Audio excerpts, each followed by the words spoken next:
Hi Fixer family, it's Charmin. Long time no see, but on today's video I am going to be finally sharing with you guys how we redid our small laundry room. Welcome to Fixin' 2.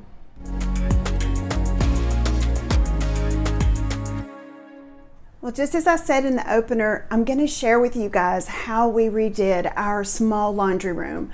Our laundry room is a pass-through laundry room. It had 2 doors on each side and very, very outdated. And so we were having to get new washer and dryer anyway because of ours being very old and starting to tear up on us. It was starting to do some things that or not do some things, if you want to say. And so this is what our laundry looked like before. And just like I said, if you remember on our kitchen redo, and I'll link that up here in the iCards if you want to see that as well. But the 1980s still was needing some more cabinetry and needed those back. So I'm so glad to give them back. And this laundry room really kind of was a catch-all, and it just really, it was functional, but I just was ready for something because if anybody that came through the side door, they had to come through this laundry room. So I was ready to give it a big facelift.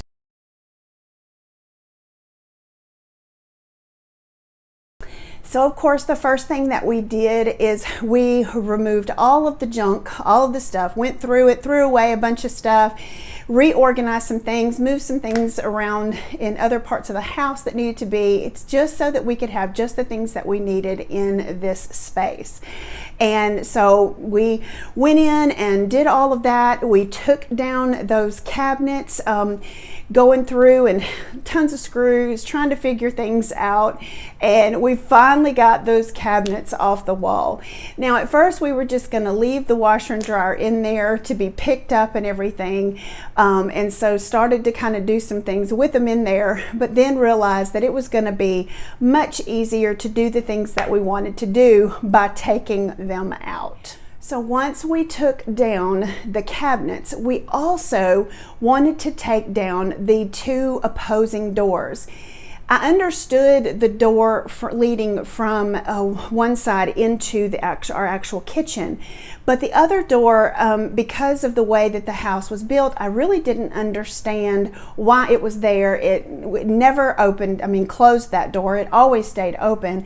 So I decided that we were going to take down both of these doors and repurpose one of them just to have if we need to close it off for any reason. And I decided to use this door and create a barn door, a door that was going to slide back and forth.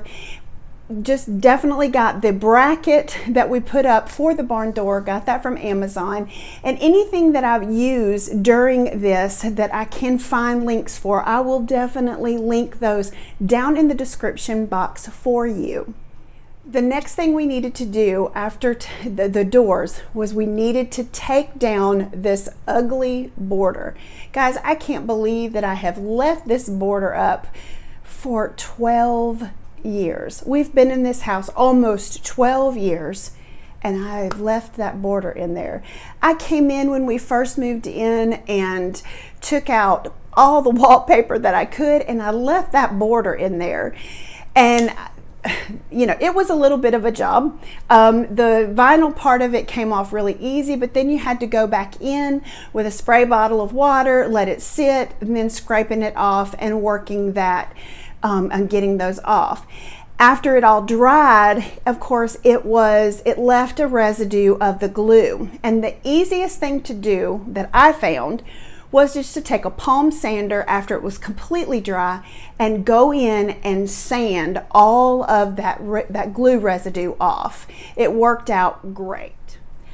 Once we got it all sanded, wiped down and everything, it was time to fill in all the holes and nicks and places that when you do pull wallpaper, you will have some places that it's inevitable. You're going to nick the sheetrock and it's going to, you know, cause a little place in it. So you'll have to go in with spackling, and I used this spackling. It's a tube. You can get it in a jar or a tube, and it's pink, and when you put it on and it turns white, it's dry.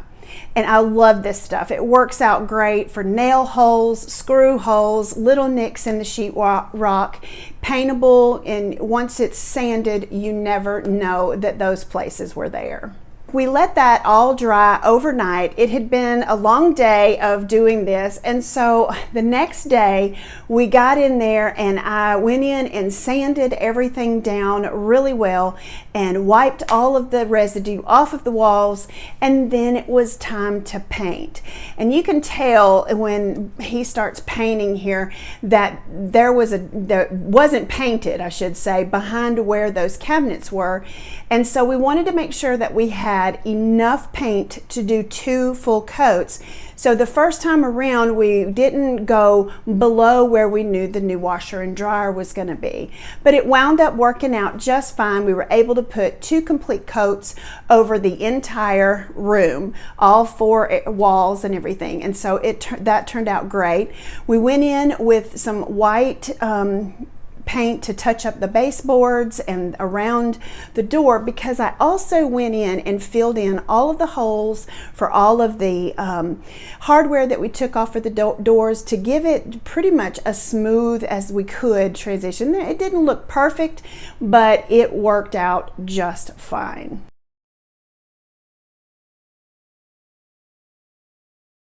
All right, guys, I wanted to show you what I'm getting ready to do. I'm getting ready to do a technique on the back wall that's going to be behind the washer and dryer. And I have cut out a template out of a piece of cardboard. And this template here, and I'll show you what this is for in just a second, my little flap here.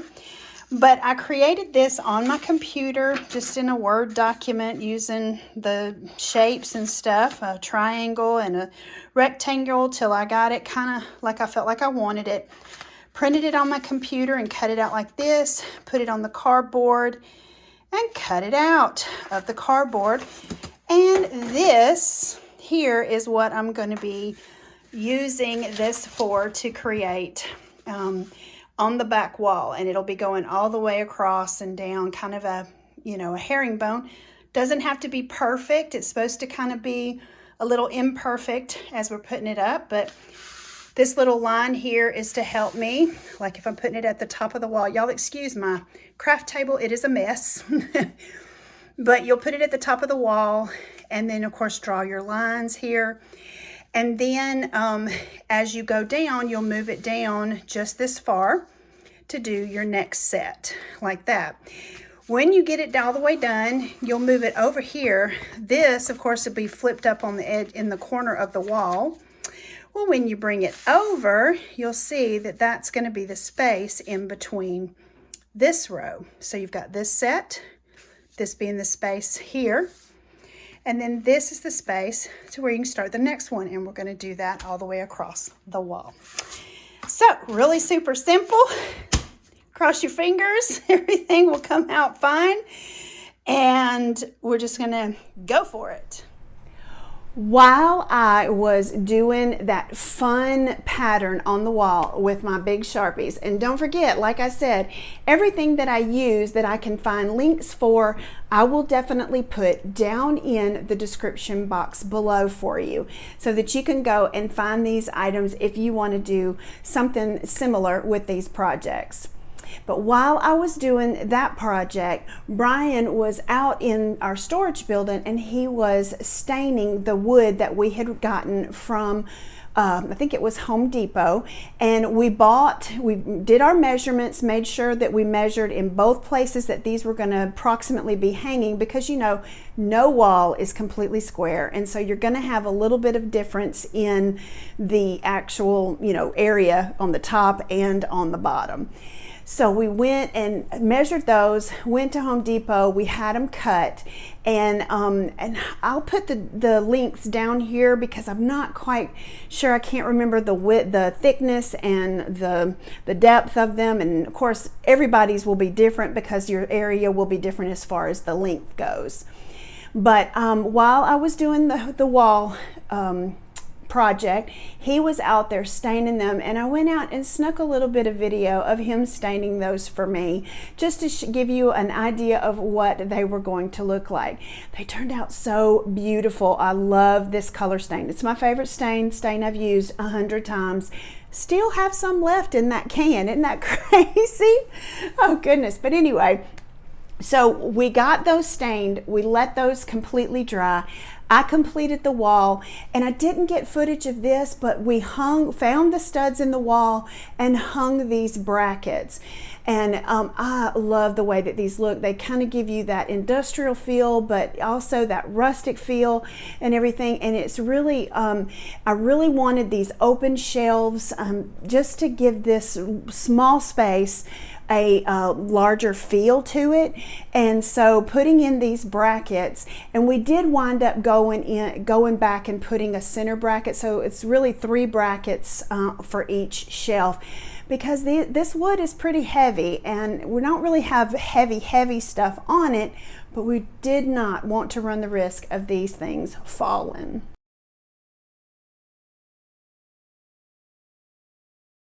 Now it is time to accessorize these shelves. And the first thing that I have here are these baskets. Now I got these 13-inch baskets at Target. They're 14¼ inch by 13 by 11. Now, of course, you want to get the size that you want for your space, but I will link the ones I found on Amazon down in the description box for you. And of course, these were something I already had made.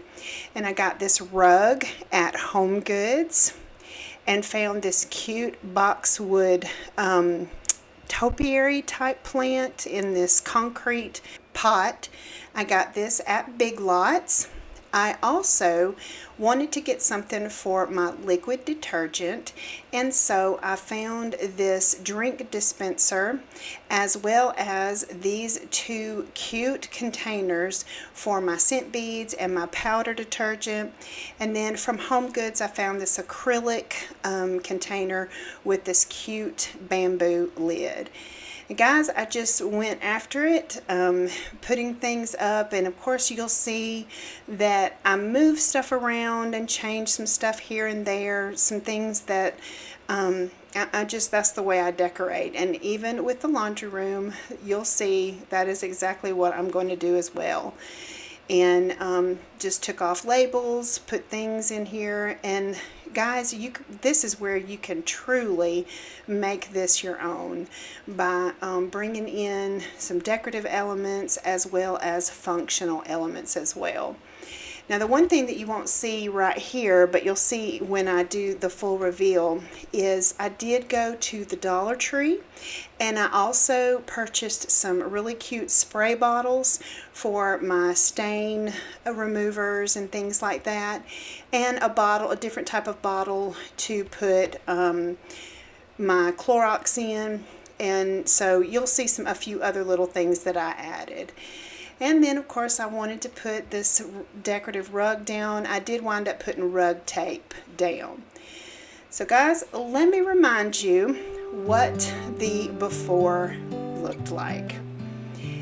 This was, those honey oak cabinets, lots of clutter, just really outdated, really just kind of drab, and I am so ready to show you how awesome this really turned out. It kind of surprised me as well.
hope you guys enjoyed seeing the transformation of my laundry room. I am so in love with the way that it turned out and how it fits really with the rest of my home decor, and did this really and truly on a budget outside of the washer and dryer that had to be replaced. Everything else, I will try to list that down below for you to give you kind of an idea of how much this cost us to do. I mean, the wall, I don't know what you want to call it, accent or whatever, a Sharpie marker and a piece of cardboard. I mean, really, it just blew my mind how well it turned out and how much I absolutely love it. Well, I know that I have several new followers, and I'm so glad that you're here with me today. And those of you that have been here from the beginning, I am also glad that you have stuck around through all of my fun health issues, and that I am working very hard to get back into the swing of things. And if no one has told you today, you are absolutely amazing. And always remember to keep looking up, because that's where it all is. I'll see you on the next video.